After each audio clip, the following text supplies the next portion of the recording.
Bir minut geçersiniz mi? Ишонкулович. Siz уруксаты жок эле кетип атат го, бул кандай? Тартибиңиз бар белесиздер? Урматтуу зам министр.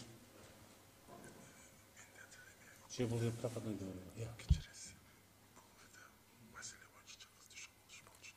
жок, сиз отуруп жана алыңыз да. Акырынча, мына ушундай да иштеген билбейт улар. Мына депутат сүйлөп атасыз, бозо беморал кетип атасыз. Отуруп туруңуз, хотя бы, давай.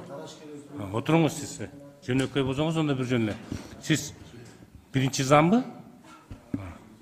Биринчи зам министр мына Жешенович. Отурасыз, сүйлөп атасыз, кетип атат да. Уруксат сурап койгуңуз жарабайт. Отуруп туруңуз, эч жака барбайсыз. Анда урматтуу Азат Акозович, ушу Чоросеевич ушундагы кызмат эмесин карап койбойлу протоколго киргизип эмне үчүн бул бир этика деген болобу? Биз өкмөт үчүн иштеп, күйүп атсак, эл үчүн маселени көтөрүп атсак, ал болсо урматтуу зам министр Чоросеевич тамеки чегип келейин деп кетип атат. Чыдап туруңуз тамеки чеккенде. Мен эле чекким келип атат. Потерпите.